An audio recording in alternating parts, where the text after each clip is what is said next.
ನಾನು ಯಾಕಾದ್ರೂ ನಮ್ಮ ಟ್ರೈನರ್ಗೆ ಆ್ಯಪ್ಸಿಗೆ ವರ್ಕೌಟ್ ಮಾಡಿಸಿ ಅಂತ ಹೇಳಿದ್ನು. Welcome back to day 2 of body transformation series.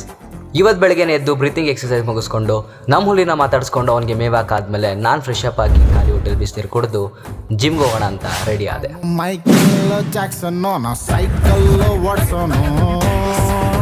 On the way as usual ಎನರ್ಜಿಗೋಸ್ಕರ ಒಂದು ಬಾಳೆನ ತಿಂದು ಜಿಮ್ಗೆ ರೀಚ್ ಆದೆ. ಆ್ಯಂಡ್ ವರ್ಕೌಟ್ನ ಸ್ಟಾರ್ಟ್ ಮಾಡೋಕ್ಕಿಂತ ಮುಂಚೆ ನಾನು ಹೈಡ್ರೇಟ್ ಆಗಿ ವಾರ್ಮ್ ಶುರು ಮಾಡಿದೆ. ಇವತ್ತು ನನಗಿದ್ದಿತ್ತು ಚೆಸ್ಟ್ ಮತ್ತು ಟ್ರೈಸಿಪ್ಸ್ ಡೇ. ಬಟ್ ನಮ್ಮ ಟ್ರೈನರು ಬೋನಸ್ ಆಗಿ ನನಗೆ ಆ್ಯಪ್ಸ್ಗೆ ಕೂಡ ವರ್ಕೌಟ್ ಮಾಡಿಸಿದ್ರು. ಅದೇನೋ ಗೊತ್ತಿಲ್ಲಪ್ಪ, ನಮ್ಮ ಜಿಮ್ ಟ್ರೈನರ್ಗೆ ಸ್ಯಾಟಿಸ್ಫ್ಯಾಕ್ಷನೇ ಇರೋಲ್ಲ. ನಾವಿಷ್ಟೇ ಮಾಡಿದ್ರು ಕೊನೆಗೆ ಅವ್ರು ಹೇಳೋದೆ ಇನ್ನೂ ಮಾಡಬೇಕು ಅಂತ. And I no pain no gain. ಚೆಸ್ಟಿಗೆ ನಾನು ಮಾಡಿದ workout incline chest press, flat dumbbell bench press, chest fly machine, seated cable chest fly. And ಟ್ರೈಸಿಪ್ಸ್ಗೆ ನಾನು ಮಾಡಿದ workout 1 arm dumbbell, cable tricep push down, dumbbell triceps kick back. ಈ 2 combination ಮುಗಿಸ್ಕೊಂಡು break ತೊಗೊಳ್ಳೋಣ ಅಂತ ಹೋಗಿ ಕುತ್ಕೊಂಡೆ ಕಣ್ರಿ. ನಮ್ಮ ಟ್ರೈನರು ಏನು ಅರ್ಥವೇ ಆಗ್ತಿಲ್ವೇ ಈ ಕೇಸು, ಎಳೆ ಮಗು ಆಗಿದ್ದಿದ್ರೆ ಓಕೆ, ಬಾ ಆ್ಯಪ್ಸ್ ಮಾಡು ಅಂತ ಮಲಗಿಸಿದ್ರು.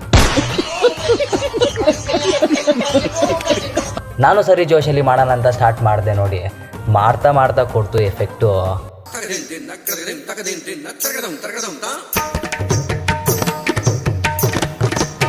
ನೋಡು ನಿನ್ನ ಗಂಗಾ ನಾಗವಲ್ಲಿ ಆಗಿರೋದನ್ನ ನೋಡು. ಬಟ್ ಆ್ಯಕ್ಚುಲ್ ವಿಷಯ ಏನು ಅಂತಂದರೆ, ನಾವು ವರ್ಕೌಟ್ ಮಾಡಬೇಕಾದ್ರೆ ಅಥವಾ ನಾವೇನೇ ಕೆಲಸ ಮಾಡಬೇಕಾದ್ರೆ ಸಾಕಪ್ಪ ಕ್ವಿಟ್ ಮಾಡೋಣ ಅಂತ ಅನಿಸುತ್ತೆ. ಬಟ್ ನಾನು ನಂಬೋದೇನು ಅಂತಂದರೆ, ನಮ್ಮ ಬಾಡಿ ಚೇಂಜ್ ಆಗಬೇಕು ಅಂತಂದರೆ ನಮ್ಮ ಮೈಂಡ್ ಸ್ಟ್ರಾಂಗ್ ಆಗಿರಬೇಕು. Just tell your self, excuse ಬೇಡ, ರಿಸಲ್ಟ್ ಬೇಕು. ಆ್ಯಂಡ್ ವರ್ಕೌಟ್ ಮುಗಿಸ್ಕೊಂಡು ಹೈಡ್ರೇಟ್ ಆಗಿ ಅಲ್ಲಿಂದ ನಾನು ಮನೆಗೆ ಬಂದೆ. ಇವತ್ತಿನ ವಿಡಿಯೋ ಇಷ್ಟೇ, ಮತ್ತು ನೆಕ್ಸ್ಟ್ ವಿಡಿಯೋದಲ್ಲಿ ಸಿಗೋಣ with lots of love. Bye.